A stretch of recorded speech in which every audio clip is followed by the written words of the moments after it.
here to talk about what we have been doing during the course of the summer. And the project that we've been doing is this here, which is an overarching project. So means that there's a lot more going on than what the title is actually saying. This is what our project is all about. Where the first title was up for an overarching project, we have 8 projects running at the same time. 3 of them are associated with archaeology. 2 are associated with different aspects of photography, but 1 was to do with gravestones and 1 was to do with the stones that we have outside round about this church. And we have 2 associated with specifically about school children.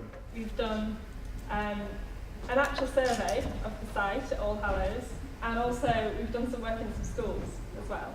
So, aided and abetted at all times by local volunteers. This is what magnetometry used to look like. This is what magnetometry now looks like. Instead of having to carry the sensors, he's got them all fixed onto a cart, and you pull the cart along, and it does the same thing as these sensors on here.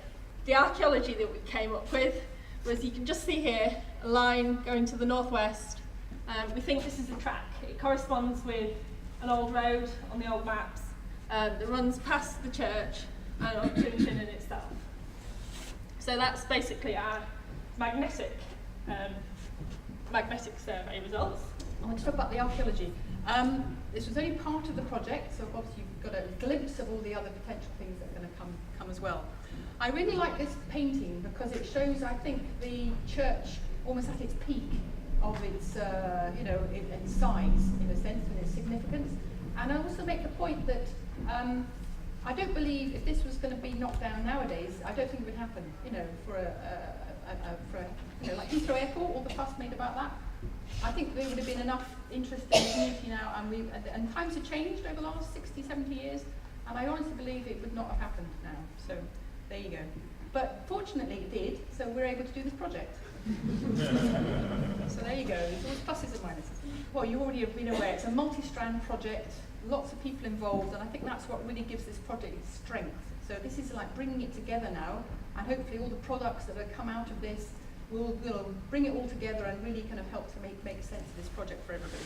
The main things we're thinking about, the burial place of St Conville, thought to be carried over on a stone from Ireland, and possibly a chapel or a monastery. So these are the kind of initial main topics we were trying to explore. Records of the cult of Conville. How was the saint remembered in this place and celebrated through liturgy, through processions, through relics, through pilgrimages and so on? Records of witch hunts in the 17th century. And perhaps a hint of an ongoing cult of Conville even after the Reformation, when saints were regarded as idolatrous practically by the Reformed establishment. And also with a view to modern churches, just thinking, how would people in this building here be able to make some use of materials from the early medieval church? So we've got a little song.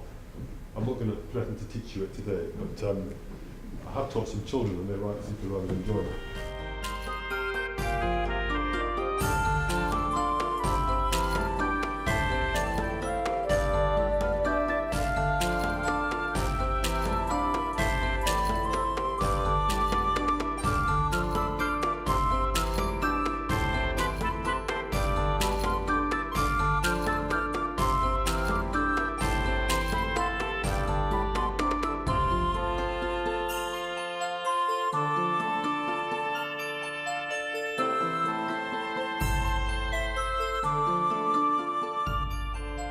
During my time in the classroom, I tried to answer 30 different questions about archaeology, as well as giving them an introduction to All Hallows and telling them about the story that we know. And one of the main things I did, which I think paid off, was talking about the process of excavation. So I'll just go through what we did in those sessions. and I asked them for feedback at the end of these. I asked them for things I did well, things I could improve. One of them said, "Great PowerPoint, bring the cake next time." And this person said, "I think I want to be an archaeologist when I'm older." The activities change depending on the age. So for the older ones, they were able to do some activities to record the gravestones, measuring. They used compasses to see which direction the stones were facing, if they were upright stones. They wrote down some of the names and dates. And for the younger children, I made a bingo sheet. So up here they played graveyard bingo, and they had to find various symbols on the stones, various people's names, various dates, and put a sticker on when they found them. They all absolutely loved the digging. The next activity they did was finds cleaning. So I think the finds were triple cleaned on this site, the cleanest finds I've ever seen. So they cleaned the finds, sometimes the ones that they found, and a lot of the kids asked lots of questions about the finds from Dawn, who is one of the archaeologists from North Lake Heritage here. And the feedback we got from the kids was that they really started to look closely at them and find a bit more about the process of how some of the pottery was made, for example. Again, as they were washing, we were finding things like painted pottery. We were finding possibly what was medieval stuff as well, and a few bits of stained glass as well. And the excitement of the children that they found something that was actually meaningful, and everything they took it to be meaningful. Like others have mentioned in the earlier presentations, there's what's known as the Govan School, which is just art historians saying these are all rather similar. But basically, so I'm trying to figure out if there was like a cohesive Govan School in the area, and so trying to look for templates to see if they had a series of like formalized stencils that they'd be using to make different figures or patterns on the different stones.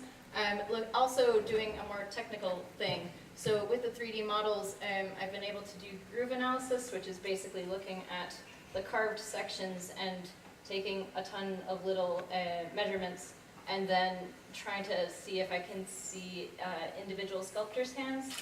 One of the main aims was to show the community how to do the technique, how to capture the data, and how to use it.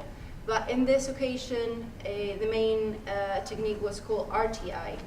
RTI is slightly different, also used photography as a main tool, but what it does is moving a light around and capturing one photograph in each light position. And actually what it lets you see is quite a lot of the detail in the surface that you cannot see with your naked eye. So this is extremely useful for gravestones. So this is a gravestone which we've taken a photograph of, and this is one which we did RTI on. And you can see there that it enabled us to read the poem on the stone. That's the transcription of it there. We were able to make the inscriptions on some of the stones legible by firing a flash at them from an angle. This was something that Campbell actually tried, and it's very successful, as you can see, because the picture on the left was on a fairly bright day, but the letters seemed to just blend right into the pink marble, but on the right, with the flash diagonally, it came up really, really well. And it's the gravestone of the Reverend Lawrence Lockhart, and I'd like to tell you something about him.